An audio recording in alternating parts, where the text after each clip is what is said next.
Bienvenidos a una mesa más de Los Sótanos del Poder. Y hoy estamos contentos porque nos acompaña Jonathan Lomelí. Jonathan, muchas gracias, Lomelí. Periodista de investigación, columnista, conductor y hombre del Renacimiento. ¿Cómo estás, Jonathan? ¿Qué tal, Chul? Mucho gusto, me da mucho gusto estar aquí con ustedes en esta mesa. Y Gabriel Ibarra, director de Conciencia Pública y la bala más rápida de Twitter por las madrugadas. Con mucho gusto. Y pues estamos aquí tocando el tema de los nuevos gobiernos metropolitanos y los reacomodos de poder, ¿no? Sí. Que el último es que la policía metropolitana nunca caminó y la policía metro Guadalazapopana empezó a caminar ahora con el comandante Alarcón, ¿no? ¿Qué significa esto? ¿Qué mensaje da en cuanto a la relación Alfaro-Lemus? Fíjate que también me quedé pensando mucho en esta propuesta desde que la anuncia Lemus. Y, a ver, creo que sí, aunque diga el gobernador que no interfiere o que no obstaculiza o se cruza con su proyecto de policía metropolitana, me parece que en la práctica, pues la lectura es que sí hay un, si quieres, cortés, pero evidente distanciamiento en la política de seguridad que plantea en su momento el gobernador con la policía metropolitana, ¿no?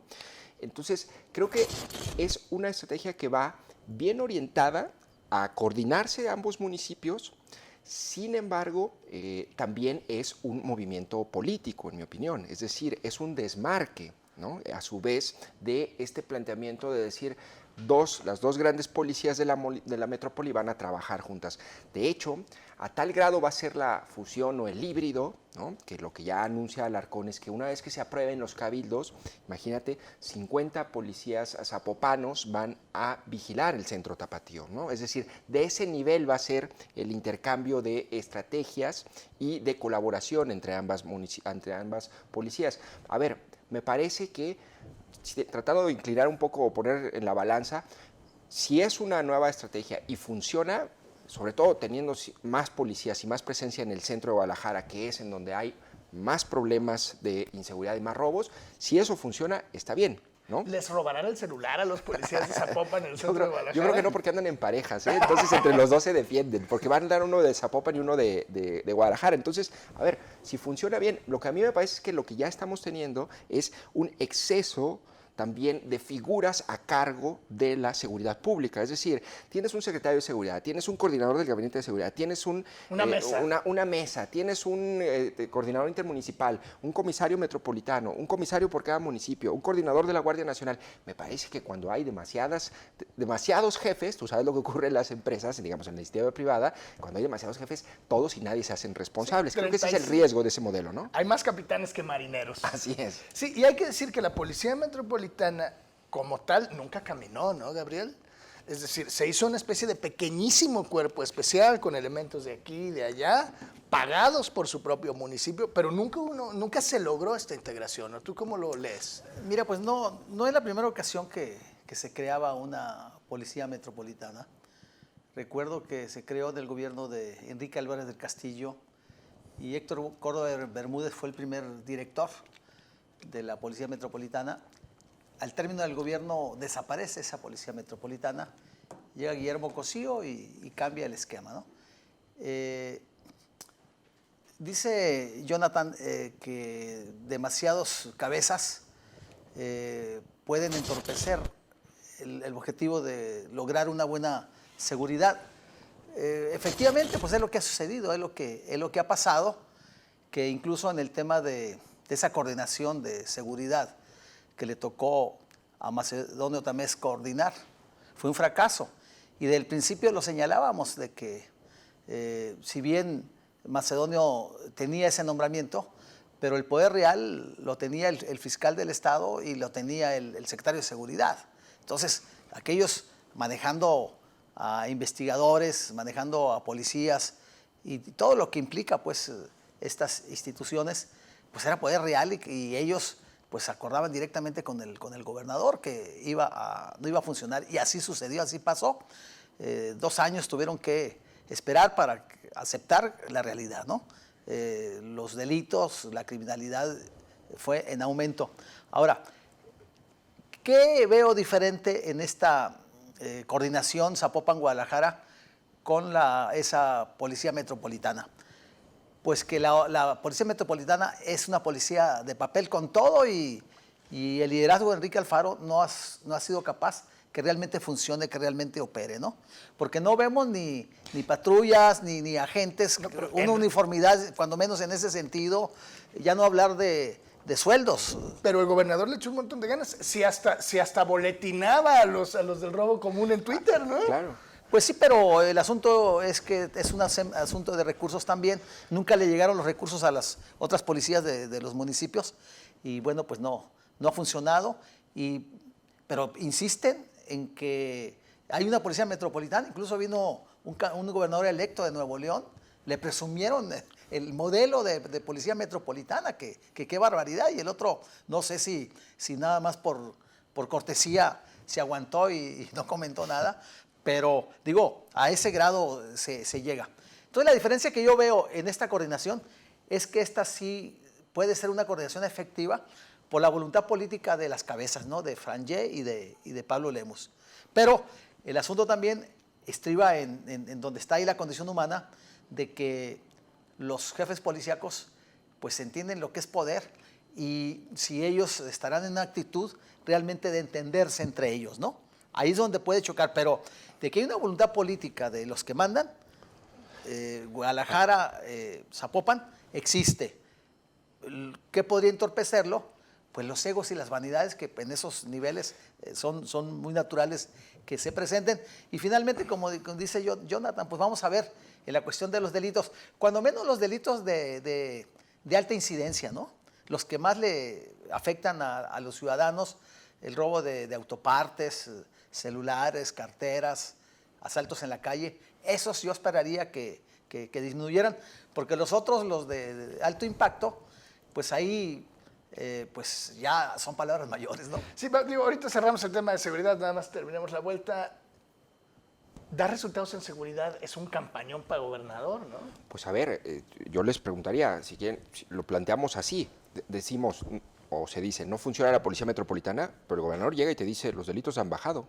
Hay un maquillaje, hay una búsqueda de que las cifras, los datos se adapten a la hipótesis y no que la hipótesis se adapte a los datos. Esa es mi lectura, ¿no? Es decir, en las comparaciones, ¿no? A veces comparan un mes con otro mes, un trimestre con otro trimestre. Toman un dato y deslenan otro. Pero lo que sí es un hecho es que en el acumulado anual hay una disminución, o sea, sí ha habido una disminución de los delitos. O sea, ¿eso cómo lo explicas? De ciertos delitos. De ciertos delitos, claro. Ajá. Pues sí, claro. Entiendo que se roban mucho menos microondas con obuses, por ejemplo, ¿no? Sí, claro. Esa es la cosa, La ¿no? percepción, yo creo que ahí el punto también es la percepción. Sí, y mientras no bajen los delitos de alto impacto, pueden bajar los de alta incidencia, que es lo que ha pasado con las estadísticas que da el gobernador. La percepción no va a cambiar. ¿Por qué? Porque existe la percepción de que Jalisco es un país, es un estado inseguro. Bueno, Jalisco, no te equivocas cuando dices que es un país aquí con la refundación. la República, la República de Alfaristán. No, pero creo que sí hay una intención de ver las cosas excesivas, con un excesivo positivismo, ¿no? Sí. Que 5 de cada 10 personas hayan sido víctimas del crimen organizado de un modo o de otro, bueno, de un crimen, de un delito, claro, ¿no? El crimen organizado. Me parece que es mucho más una mala noticia que una buena noticia, ¿no? Claro, y a ver, yo planteaba la pregunta porque ese es el argumento, y creo que lo que se llega a ocurrir, Zul, es, no sé si estés de acuerdo, Gabriel, es que llega a haber a veces una simplificación del fenómeno delictivo, ¿no? Es decir, sube y baja el delito. Pero a ver, tú revisas, por ejemplo, el estudio de hallazgos, ¿no? De México Evalúa recientemente publicado, muy interesante, y bueno, el fenómeno delictivo tiene otras características, es decir, ¿cuántos de esos delitos son castigados? ¿Qué capacidad tienen los ministerios públicos? ¿Cuántos ha invertido el sistema de justicia penal? ¿Cuántos ministerios públicos hay por cada 100,000 habitantes? Es decir, ¿cómo está funcionando el aparato de justicia? Cuando tú lo simplificas a exclusivamente decir suben o bajan los delitos y además tienes un contexto como una pandemia, ¿no? Que esto es un fenómeno nacional, los delitos bajaron en todo el país y tiene que ver con el confinamiento, está atribuido al confinamiento. De hecho... Como no es la policía metropolitana la que afecta a todo el país. Seguramente habrá alguna incidencia allí, pero creo que a veces tendemos a simplificar con esas lecturas oficiales el fenómeno delictivo cuando es más complejo y hay más rasgos los que están en juego que solamente decir hay menos robos o hay menos robos. ¿No crees? Justo acabas de dar en el clavo, ¿no? Si salimos y decimos Claro, como en Jalisco hay una policía metropolitana que camina, han disminuido los delitos en Coahuila. Pues eso, hay un tema de causa-efecto, pero puedes decirlo porque tienes las estadísticas de Coahuila. Está muy bueno, está bueno, sí. Entonces, ahí la tienes.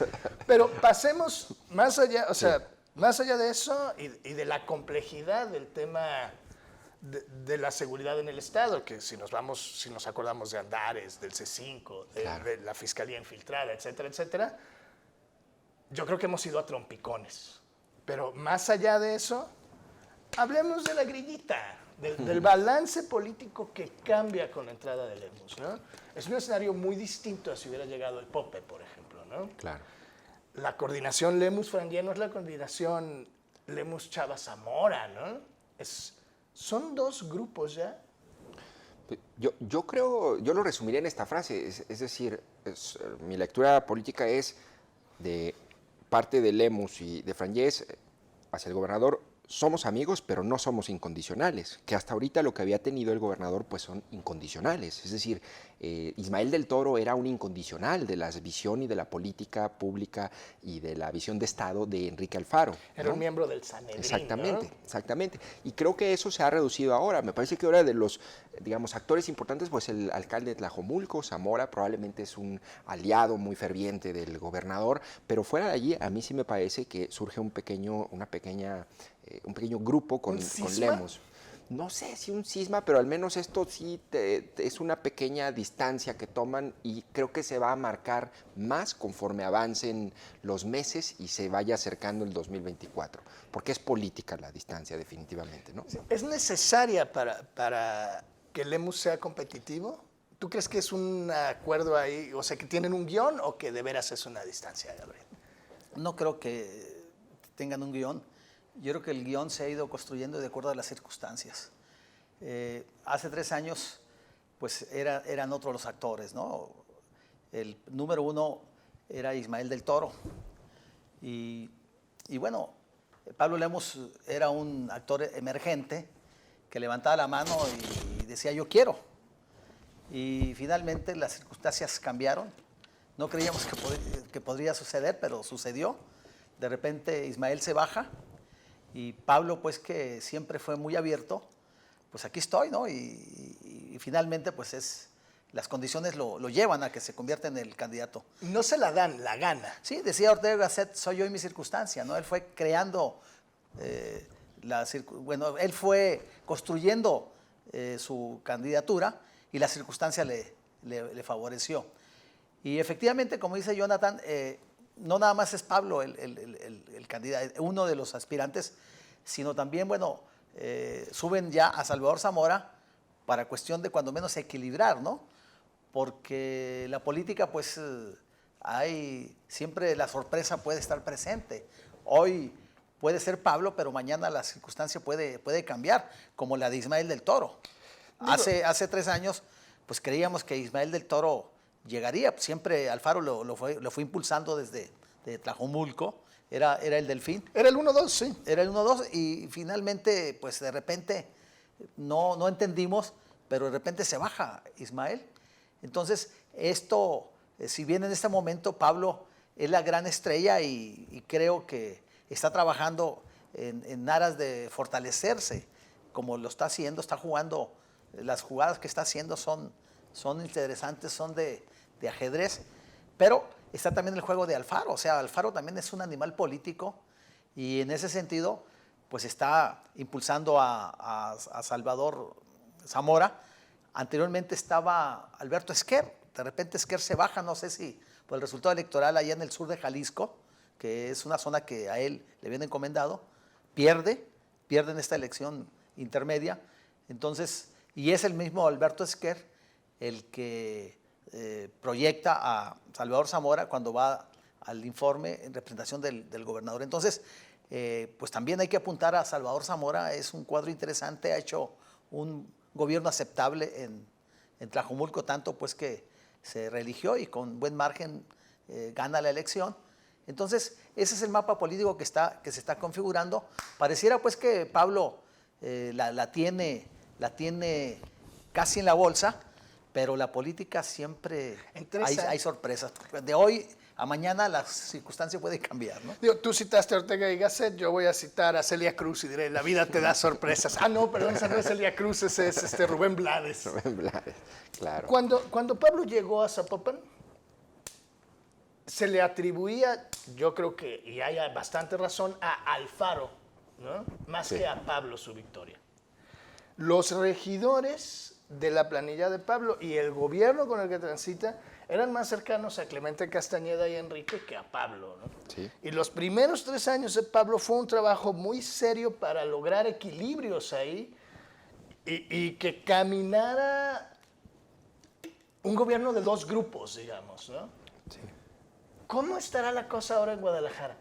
¿Será más pablista la cosa o seguirá siendo un tema de equilibrios entre 2 grupos? ¿Tú cómo lo lees? Pues mira, es interesante ciertamente la historia de Pablo. Ciertamente, cuando él llega, se atribuye el triunfo de Pablo a la fuerza que traía Enrique Alfaro. Recordemos, Enrique Alfaro Era la ola naranja. era la ola naranja, o sea, venía de perder por poco margen en 2012, se convierte en una figura de oposición en todo el gobierno de Aristóteles, digamos, es alguien que contrasta, que es muy bueno para hacer campaña, y después gana Pablo. Me parece que Pablo, pues a quien le guste o no, logra obtener sus credenciales, la aprobación de la gente, digamos, es un presidente municipal que sale con un alto nivel de aprobación. Y hoy, en la elección de 2021, fíjate cómo se invierten los papeles, se atribuye el triunfo de MC a Pablo, es decir, ya no a Enrique, es decir, es distinto. El gobernador durante la elección guardó silencio y se hizo el oxiso bastante, en lo que yo interpreto una estrategia para no estorbar, porque sí cargaba algunos negativos por regañón probablemente. Creo que sí, y creo que el ejercicio de gobierno desde Casa Jalisco, lo hemos visto, por mucha popularidad con la que lleguen, desgasta. Es decir, no es lo mismo gobernar Tlajomulco que gobernar Guadalajara que gobernar el Estado. Yo creo que Guadalajara lo desgastó muchísimo. Sí. Y esa es la encrucijada de Pablo, ¿no? Sí, sí. Y a ver, lo que tenemos ahora, digo, para no alargarme mucho, es en Guadalajara, pues una especie de híbrido en donde están los, digamos, los seguidores o los cercanos a Ismael del Toro, como por ejemplo el propio alcalde interino, ¿no? El exalcalde interino, perdón, Eduardo Martínez Lomelí, algunas otras figuras, y me parece que al final hacia donde va la administración de Guadalajara es en los próximos meses a una depuración para que Pablo Lemus se quede con un equipo de cercanos y de gente pues que está vinculada a su proyecto, ¿no? Creo que ahí es parte de las tensiones que habrá que equilibrar muy bien Pablo Lemus, porque desde luego pues viene de una administración que pues estaba entregada prácticamente a la administración de Ismael del Toro, que a su vez está ligado completamente, digamos, es el gran operador del gobernador Enrique Alfaro en los primeros 3 años de gobierno, ¿no? ¿De quién son los regidores? ¿De quién son? Pues es una buena pregunta. A ver, me parece que habrá que ver cómo se... habría que hacer un análisis interesante, ¿no? Porque justamente en las regidurías hubo muchos intercambios en el proceso del cambio de estafeta, ¿no? Es decir, recuerden que pusieron, algunos eran de Salvador Caro, los quitaron, Salvador Caro, Eduardo Martínez Lomelí, entonces me parece que sería interesante hacer un análisis de más o menos cómo está inclinada la balanza en ese sentido en el Cabildo, ¿eh? Sí, acordémonos que Pablo se reunió primero con los regidores de oposición, lo que levantó ampolla y trascendidos en los regidores de mesa diciendo, ¿y por qué primero pacta con los otros y luego nos dice qué comisiones nos tocan? ¿Somos adorno o qué? Es una señal de que Pablo viene a mandar, no a obedecer, ¿no? Bueno, cambia en ese sentido la forma de gobernar con un margen mayor de autonomía, ¿no? Que es lo que señalaría, yo subrayaría, ¿no? Como un punto. Sí llega con un cabildo acotado, no son de Pablo. Yo también creo. Efectivamente no son de Pablo porque la planilla prácticamente estaba ya armada. Creo que entra nada más la síndico, ¿no? Que sería de gente de Pablo. Y los otros creo que ya eran compromisos. La mayoría se respetaron, ¿no? En cuanto a los funcionarios municipales, igual, ¿no? Hay un buen número de gente de Ismael y de Enrique Alfaro. Entonces, en ese sentido, Pablo pues tiene un gobierno compartido. El asunto de la relación con la oposición, si bien se reunió, pero yo esperaría qué tan efectiva es ese diálogo que tuvo con ellos. Cuando menos un caso, sé que no hubo química, no hubo entendimiento, y además es una oposición crítica, es una oposición con experiencia, que no es fácil. Es un exrector que ha sido 2 veces diputado federal, que ya fue regidor de Guadalajara. Viene un empresario muy poderoso, que ya fue candidato a gobernador, candidato a alcalde, como es Carlos Lomelí. Viene otro regidor que ya fue alcalde de Guadalajara, Fernando Garza, que ha estado en el gobierno federal. Entonces, pues sí tiene una oposición fuerte, que ahí va a ser muy importante la mano izquierda de Pablo, por un lado, y por otro lado, cómo se entiende con los regidores de MC, que efectivamente, como lo señalabas, hay un malestar porque no les ha dado la importancia que ellos consideran que deberían de tener, ¿no? Entonces, ahí va a ser importante, pues, el manejo de Pablo, la mano izquierda de Pablo, que la tiene, por supuesto que la tiene.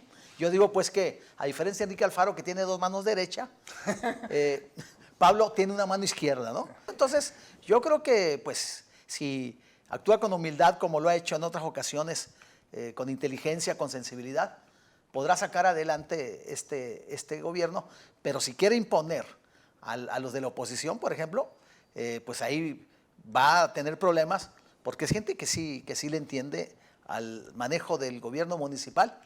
Y bueno, en la cuestión de los regidores naranjas, pues ahí va a determinar mucho también la relación que tenga con el gobernador, ¿no? Que es un aspecto que yo he señalado que tiene que cuidar, porque aquí se trata de la capital del país. Del estado. Digo, del país. No, Alfaristán no es un país. Del país de Jalisco. Ya me contagiaste. Sí. Tiene que cuidar mucho el hecho del ego y la vanidad, ¿no? Del poder. Porque sabemos cómo es Enrique Alfaro. Entonces, tiene helado, por supuesto que tiene helado. Sí tiene, ¿eh? Aunque te rías, sí tiene. Tiene helado, pero Pablo tiene que cuidar, evitar, pues, chocar con el ego, lastimar el ego, que ya en las primeras oportunidades, pues, mandó ciertas señales de independencia, como ese encuentro coincidente con Raúl Padilla, ¿no? Que llegaron juntos a Palacio Municipal. Entonces, ¿hay coincidencias en política? Entonces son aspectos, pues, que tendrá que cuidar, porque es muy importante mantener la relación, no romper con el gobernador. O sea, sí son 2 proyectos diferentes, el de Alfaro y el de Pablo. Hay una alianza, por supuesto, de las 2 partes, que a los 2 les conviene, pero la visión de gobiernos es muy diferente de uno y de otro, ¿no? Entonces, ahí vamos a ver, pues, Pablo, cómo maneja esa relación, que no le genere un rompimiento con Alfaro. Es muy importante para que ese proyecto camine, ¿no? O sea, sí tienen que guardar, digamos, respetuosas distancias. A nadie le conviene un pleito entre ellos 2 de veras, ¿no? Claro. No le conviene a Jalisco, no le conviene a Pablo, no le conviene a Enrique, ¿no? Pero el poder es la venta de futuros en buena medida, ¿no? Y tiene más bonos de futuro Pablo que el gobernador en este momento, ¿no? ¿Cómo reaccionarán los cuadros alfaristas a este sol que ya pasó su cenit, que es Alfaro, que hay otros soles saliendo, ¿no? De Monterrey, Samuel García, de Nuevo León, aquí Pablo? ¿Cómo reaccionarán los cuadros alfaristas? ¿Como buena corte se van a ir al nuevo poder? ¿Se van a sostener seriamente? ¿Cómo reaccionará el gobernador a estos nuevos equilibrios? Bueno, mira, yo creo que, a ver, esto que decías antes, un paréntesis, me parece interesante, importante. A ver, si tú recuerdas cuando Alfaro interpelaba a Aristóteles se despabilaba y respondía y corregía cosas. Es decir, este tipo digamos, de fricciones entre grupos es algo positivo si desemboca en acciones que benefician a la gente, ¿no? Es decir, si llegaba Alfaro y decía, bueno, no sé, está saturado el Instituto Jalisciense de Ciencias Forenses, bueno, alguna medida tomaba Aristóteles y, bueno, sigue estando saturado, pero bueno. Ahí hay una diferencia entre, justo Enrique no es bueno para reconocer.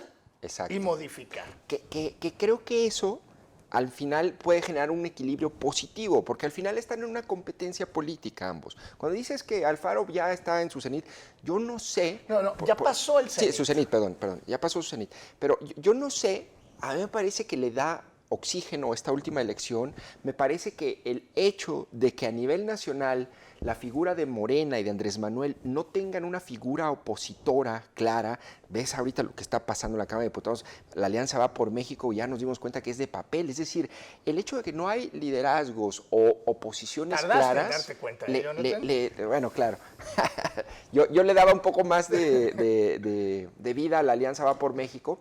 A mí me parece que Alfaro también lo convierte en un jugador con ciertas expectativas a futuro, el hecho de que esté también Samuel García, a diferencia de otros gobernadores. O sea, piensa en Aristóteles, pues, ¿no? O piensa, aquí en Jalisco, piensa en Aristóteles o que en de Emilio, Dios goce. no tenía nada hacia adelante. Aquí me parece que al menos en el escenario para 2024, a lo mejor no como jugador para la presidencia, pero como un actor político importante, creo que sí tiene futuro Enrique Alfaro. Y eso también, pues es un equilibrio que tiene que considerar Pablo Lemus. No está contra alguien que va de salida completamente. Sí, ¿no está en el desahucio, Enrique? No. A diferencia de otros gobernadores, ¿eh? Sí.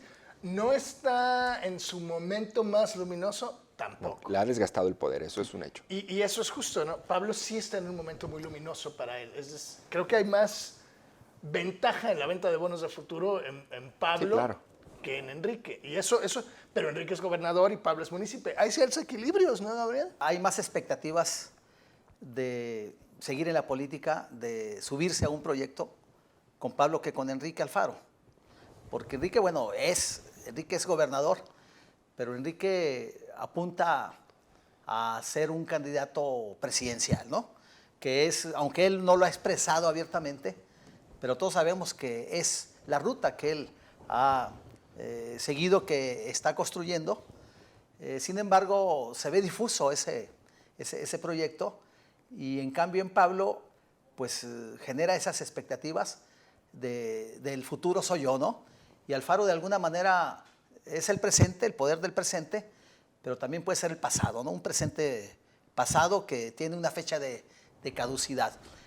Ahora, efectivamente es joven, Alfaro es joven, tiene todavía mucho oportunidad con el tiempo a su favor de poder construir su proyecto a futuro, pero ¿qué le podría quedar a Alfaro en esa tesitura? Yo le veo tres rutas, ¿no? Una, esa candidatura que la veo muy lejana a la presidencia de la República, y más pues cuando se confrontó con los partidos que lo podrían postular, como el paso del Partido de Acción Nacional, ¿no? Esa es una, la veo complicada.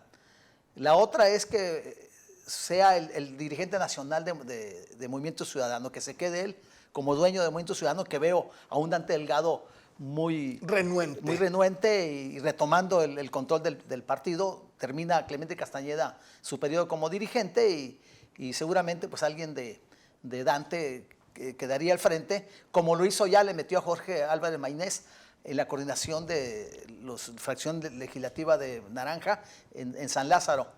Y la otra la veo más lógica, más terrenal, es que Alfaro sea senador de la República, ¿no?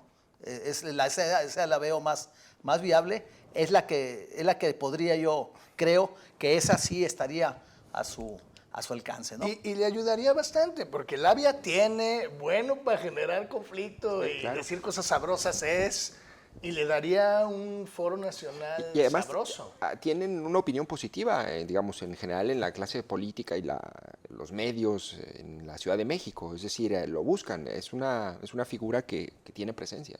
Es que justo ante la ausencia de un polo de oposición fuerte, personajes como Alfaro tienen oportunidades sabrosas de agarrar el balón. Sí, claro. Por eso yo digo, es literal un volado. Ahí, yo también veo remoto una candidatura a la presidencia, sobre todo que pudiera tener ahí una estructura. Pero, a ver, en política absolutamente todo puede ocurrir. O sea, en 2 años tú no sabes dónde va a estar Alfaro, dónde va a estar Lemus, dónde va a estar el presidente Andrés Manuel López Obrador. Digamos, hasta ahora lo que tenemos como experiencia es que puede dar cualquier sorpresa el escenario político en el país, y sobre todo tan polarizado y con tantos problemas. Sí, lo impredecible. Sí. Es el otro elemento que Es se el otro- frente a la política. el ¿no? otro elemento Que es la- cualquier pronóstico de los opinólogos, La con todo y necia la realidad. lógica que pueda Eso no es- tener, se puede quedar hecho trizas, ¿no? Y cerremos este programa porque ya nos comimos la media hora. ¿Cómo hablas, Jonathan? Bueno, disculpa, Axel. Con la otra oposición, vamos a llamarlo, ¿no? Estos son los equilibrios internos. Pero también está Morena, que no podemos decir que los últimos 3 años haya sido una oposición fulgurante, ¿no? Para nada. Que ha carecido o no ha podido consolidar liderazgos claros y contundentes. Está Hagamos, está Futuro. ¿Cómo transitarán? ¿Cómo se acomodarán estos nuevos equilibrios de poder? ¿Tú cómo lo lees? Pues mira, yo creo que es malo y lamento que no haya habido una oposición fuerte al gobierno estatal en los primeros 3 años, como lamento que no la haya hasta ahorita una oposición fuerte al gobierno federal. Creo que eso es muy necesario, ¿no? Lo que yo veo es sí una incipiente oposición de Hagamos, que también sabemos que, pues, como dice, ¿no? Hagamos lo que diga el licenciado, en realidad también tiene una línea ideológica, política muy clara, y Futuro, que me parece que lo que atraviesa es una especie de crisis de identidad, de falta de ángel, de convicción, después de lo que representó como figura Pedro Kumamoto y su propuesta. Sin embargo, creo que es mejor esas dos alternativas que tener el desastre que fue Morena en su momento, en estos primeros 3 años, y creo que el gran opositor, al menos hasta ahorita, pues va a ser la Universidad de Guadalajara. El licenciado. El grupo Universidad. Me parece que ahí es donde se va a dar esta... Pero el gran opositor que entra de la mano de Pablo a su toma de protesta. Claro. Entonces, va a ser opositor de unas cosas, pero no de todas. Sí, ¿no? claro, digo, evidentemente Pablo es pragmático y los políticos son pragmáticos, digo, y lo que hacen es, no te puedes estar peleando con el exrector Padilla, pero tampoco te puedes pelear con el gobernador del estado, ¿no? Me parece que allí es donde también convierte en un campo minado los próximos meses y años el escenario político en Jalisco, ¿no? Porque tenemos esta figura ya muy clara, esta confrontación ya muy clara entre la universidad y el gobierno del estado, ¿no? ¿Habrá componendas? ¿Se entenderán después? Híjole, no sé. A mí me parece ya difícil, me parece ya difícil, aunque sabemos que son una especie de novios truenavuelve, ¿no? en su momento, cuando Alfaro sale allá, 2012, 2010. El territorio libre de Raúl Padilla, territorio ¿no? libre. Bueno, después anduvieron de la mano, se fueron hasta en alianza. Como decíamos, ¿no? En realidad todos los escenarios son probables, aunque yo ya veo en este caso difícil que pueda haber ahí una conciliación, ¿no? Porque ya viene el 2024, entonces ahí el proyecto y la mira está allí, ya no en si somos amigos o no. Vamos a pasarle la bola de cristal a Gabriel y a meterlo en problemas, preguntándole quiénes van a ser quiénes son las figuras de los partidos para el 24. Vamos a ver, ¿se las aviento a los dos? Primero se la paso la fácil a Gabriel, el de Hagamos. Mira, mejor te contesto de arriba hacia abajo, no de abajo hacia arriba, ¿no? Muy bien. Yo creo que Pablo Lemus, ¿no? Evidentemente. Pablo Lemus y plan B, Salvador Zamora. Pero en ese contexto yo señalaría, pues, que Movimiento Ciudadano controlará Jalisco los próximos 9 años, ¿no? Yo creo que... Estos dos, y creo que los que vienen también serían ellos, no al estilo Alfaro, ¿no? Sino ya sería otro estilo, como el de Pablo Lemus. Pero creo que las condiciones están para que Jalisco siga siendo gobernado por Movimiento Ciudadano. En el corte al día de hoy, totalmente. Así es. Y sobre las nuevas figuras, pues no existen. Hagamos, pues no tiene. Es un partido muy chiquito. Bueno, Villanueva está creciendo. Bueno, ¿no? es una alternativa a Villanueva. Por supuesto que es un cuadro, muy buen cuadro, diferente al de hace 9 años o 6 años. ¿Cuándo fue candidato a la alcaldía? En 2015, ¿no? 2015. Más de 6 años. Ahí lo pondríamos a Villanueva. Y de Morena, lo que pasa es que Pablo se ha ido acabando a todos. Todos los que se ha enfrentado, pues prácticamente a Lomelí ya se la ganó. A Alberto Uribe ya se la ganó a través de Frangé. ¿A quién más podríamos de los cuadros políticos que están en Jalisco, que podrían enfrentarse a Pablo y que le puedan ganar a Pablo. Pasémosle el problema a Jonathan. Mira, yo creo que ahí la figura, al menos ahorita opositora a MC, que como bien dicen, me parece, Pablo Lemus es el gran candidato. Salvador Zamora, desde luego, también ha levantado la mano. Y no sé, habría que ver probablemente algún escenario en donde alguna mujer, alguna diputada o actor, actriz, sí, ¿cómo sería? Una actriz importante del escenario naranja pudiera levantar la mano, que me parece que también podría ocurrir, pero bueno, Pablo Lemus. A mí me parece que la única posibilidad de que Villanueva pueda convertirse en un candidato competitivo es no ir por Hagamos nada más, sino en alianza. Imagínate un Hagamos, PAN, PRD, ¿sí? Y no sé si PRI. Yo pero no bueno, sé si el PRD se puede aliar con... Digo, si queda algo, ¿verdad? Si queda algo. Pero ya se oye Hagamos Futuro. Sí, por ejemplo, ¿no? Entonces, a mí me parece que en alianza, a ver, tú tienes si revisas, Jalisco sigue teniendo una base panista. O sea, mucha de esa base panista se fue a MC, digamos, se ha transformado, pero hay una base panista todavía y esos votos no son nada despreciables. En una buena alianza con un buen candidato, me parece que Villanueva podría hacerlo. En esta elección los nuevos partidos no podían irse coaligados, pero en la próxima sí. Entonces, ahí creo que ese escenario y la manera como se reconfiguren las alianzas políticas podrían generar, sí, una figura opositora competitiva a la figura de MC, en este caso Pablo Lemus, creo. Pero nadie ha dicho quién va a ser el gallo de Morena. El gallo de Morena, no sé, no creo que tenga gallo para... O si logran ponerse de acuerdo quién es su dirigente, de aquí a 2024, a nivel Jalisco, probablemente puedan ponerse de acuerdo quién será su candidato, ¿no? Si logran tener un partido con una dirigencia estatal clara, a lo mejor podemos transitar a cosas más interesantes. Podríamos ser más ambiciosos y decir, vamos a tener un candidato, ¿no? Sí, de unidad. De unidad. Por lo menos no lo vamos a apedrear. De unidad, pues son como 3 unidades siempre las que se crean en Morena, ¿no? Pues tú sabes que cuando se juntan 2 personas de izquierda hay 3 posturas irreconciliables. Sí, claro. Y salvo alguna última cosa, yo creo que con esta nos vamos, ¿no? Sí, pues va a depender mucho también el escenario, ese choque, cómo termina ese choque, Alfaro, licenciado Padilla, ¿no? Yo creo que se van a mantener distanciados. Yo creo que eso es, o sea, independientemente de los polos de poder, yo creo que el Congreso del Estado en este momento es, gracias a los diputados, digamos que es soportable. Bueno, no son a los diputados independientes. Sin partido. Sí, claro. Porque finalmente es el único medio polo de oposición, ¿no? Ganan claro. todos los debates, pierden todas las votaciones. votaciones. Sí, claro. Y eso es muy bueno. A ver, sean poquitos, pero bueno, es importante tener figuras que señalen, que critiquen y que construyan al menos la posibilidad de ver las cosas de manera distinta. Siempre con las reservas de que, bueno, Hagamos tiene su línea ideológica y política, futuro, digamos, con todas esas reservas, pero me parece que eso es sano, eso es bueno. Creo que se viene también otra legislatura con una hegemonía naranja que no creo que sea muy distinta de esta. Naranjiazul, ¿no? Es un poco una milanesa. Es que ese es el punto, claro, que son naranjas azules, ¿no? Entonces, pero bueno, esperemos que la oposición haga ahí su papel y nada sería más bueno que Morena tuviera un poco más de presencia. Bueno, con Chema Martínez, ese morenista de pura cepa.